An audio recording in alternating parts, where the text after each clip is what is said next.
Hello everyone, my name is John Milkins. I am Gary Cunningham's son, murdered along with his colleagues by Indonesian Special Forces in Balibo in 1975. I am very humbled to be here tonight. I've been invited to tell you, a bit of a story about love, sacrifice, hope and truth from a personal and an international level. When I was 6 weeks old, I was adopted. I always knew something was up. My sister was half Malaysian, and even in the hippie suburbs of 1970s Eltham, so we knew something was going on. When I was 20, with the love and support of my mum and dad, and I always think of them as mum and dad, they let me know that I could look into my heritage and try to find my birth parents. I had everything I needed, but there was this undescribable core drive still. I felt that I had to know where I had come from, to know where I was going. It's a strange feeling, sitting in a government department with other adoptees about to find out about your first life. Reading that manila folder as I drew it out for the first time, I discovered that I was Edward Giles Norman. It said mother, Heather Norman, age 21, and father, unknown. After a long search using electoral rolls, I found my birth mum, Heather, and I wrote I'm researching my family history letter, and if you happen to know anything about these details, could you give me a call? Heather left her car running in the driveway and ran around to my grandmother's house, some 8 blocks away, as she came down the driveway. Grandma knew. Heather explained to me when we met that she'd always wanted me to have a 2-parent family. I have enormous respect for what she did in an age where there was no support for single mums in the 70s. About 2 weeks later, I met 80 people that I was related to, many of whom had no idea I existed. Grandma said to me that the hardest thing she's ever done was watch her daughter give birth, and then the prevailing wisdom was, do not touch the child. So as Heather reached out to me, I was taken away. I learnt amazing things about that family. I learnt that my uncle in that family is Peter Norman, who won the '68 silver medal in the Mexico Olympics and is known for his support for the Black Power salute. On first meeting Heather, down by the fairy tree where I walked in Fitzroy Gardens today on the way here, Heather told me that Gary Cunningham was my birth father. That freaked me out because I'd just been studying that in university in a politics class. I spent a fairly dark 5 years in a library looking at microfilm, remember that? Microfilm records of their deaths, horrible descriptions of what had happened to them. Very quickly it became not just 5 Australians and 6 with Roger East, but over 183,000 Timorese. And I felt the increasing need to do something about this. I couldn't understand as a young man, and becoming an angry young man, how this horrific tragedy had occurred on our doorstep, and our country seemed to be deliberately burying the truth. I felt we had an enormous debt to the Timorese. After all, they'd lost 40,000 of their people defending our shores in World War II, and we at that time were signing a treaty taking 90% of their oil. After 5 years, I decided I needed to know more about how Gary lived and how he died. There was a 1975 article in one of those papers that mentioned the Cunningham family and their address in Moorabbin. I looked that up, and again using electoral rolls, this time Heather and I wrote a much more direct letter to the Cunninghams. Your son had a son. Because Heather had never told anybody that Gary was my birth father, she suffered alone for all of those years.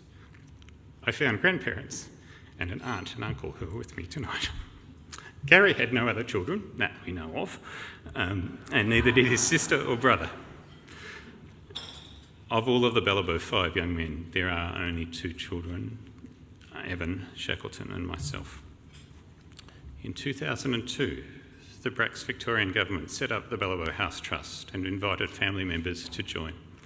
Together with Channel 7, 9, Multiplex, World Vision and many other generous sponsors, we refurbished the Balibo Flag House where you saw Greg Shackleton painting the Australian flags on the wall. This was incredibly significant for us. It was the first time in 25 years that a government had acknowledged what we were going through, and it took a state government to do it. At that ceremony, when we launched the Balibo Flag House, I read a letter called At the Front from Gary, written on the 15th of October 1975, one day before his death. It says in part, "I don't think I'll be back in time for Anne's birthday, and probably not mine." The town of Balibo must have been really beautiful before the revolution. Now it is in ruins. Anne got that letter. We found out that the Balibo Five were missing on Anne's birthday, the 17th of October, and shortly afterwards the letter arrived. It's incredibly humbling visiting East Timor. I carry this scarf with me, Tice, with me at times to remind me of 9 young men who in 1999 were killed by their own relatives as they fled from Dili to Balibo, killed because their families worried that they would bring the militia with them and it was too dangerous to have Dili University students protesting. There were many memorable moments for me at that particular launch in 2003. My wife, Liz, singing Ave Maria in front of thousands of Timorese people, and Jose Ramos Horta, the then Foreign Minister, saying, "I want to talk to her, but give me a minute, I'm still too emotional." One amazing moment was a photograph I took of Evan Shackleton standing with his mother Shirley in front of the flag house. Evan has his head thrown back because we've just realised that I, as a photographer, was taking Evan's photograph where his father had painted the flag on the wall while my father filmed it. I'd like to talk a little bit about the national interest. I'll contrast the support of the Victorian government with the approach of the federal governments of Australia, New Zealand, USA, UK, and of course Indonesia, who all felt and argued for many years that it was crossfire between rival forces that killed our relatives. At a very personal level, this impacted all of us. Each family was told that there would be a funeral in Jakarta in the half-size box that they would put into, but we had to pay for the funeral, but we weren't allowed to go. Ambassador Woolcott said, "No words can explain this pointless death in Balibo." Well, I say, they can, but they don't want to be explained. Since then, successive governments have hoped this issue would go away in the national interest. In 2007, the coronial inquiry meant a great deal to us. It, once and for all, after weeks of eyewitness testimony, showed that Brian Peters and the Balibo Five colleagues died from wounds sustained when they were shot or stabbed deliberately and not in the heat of battle. No crossfire.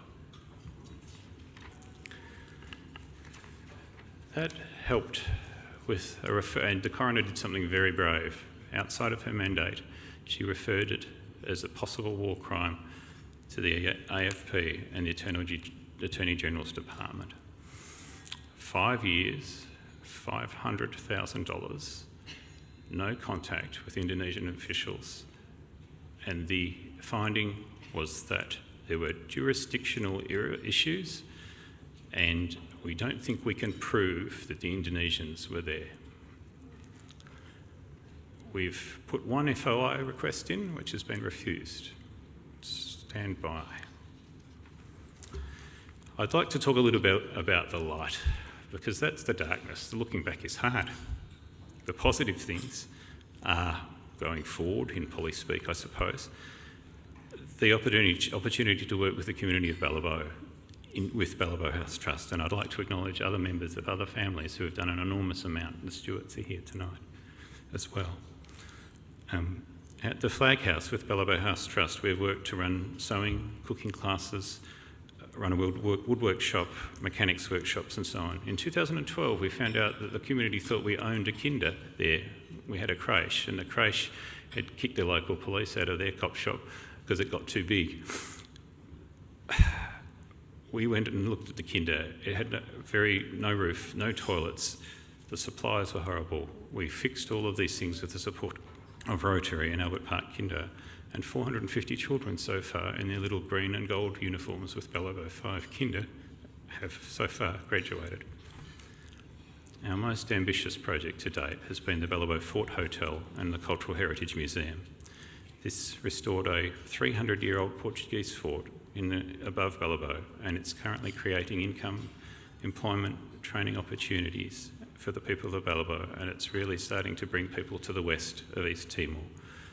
This would not have been possible without the very, very generous support of Channel 7, Channel 9, Harold Mitchell Foundation, Crown, ConocoPhillips and Media Super, to name but a few.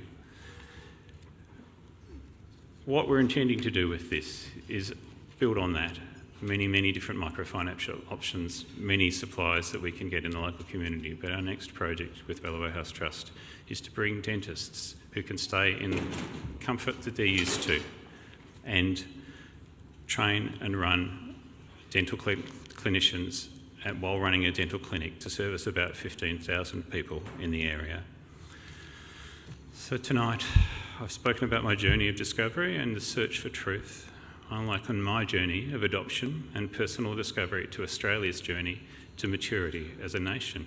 If we are truly mature, self-aware and a just society, we have to acknowledge our past. Only then can we know where we are going. Most importantly, I'd like to thank all of you as members of the media. Every day you hold truths in your hands. Your freedom to write, film, tweet, draw, or otherwise report these truths is of paramount importance. It is the media that kept fighting alongside us for the Balibo 5 and for press freedoms that are so important as fundamental human rights. I ask you to help us keep that legacy going. Thank you very much.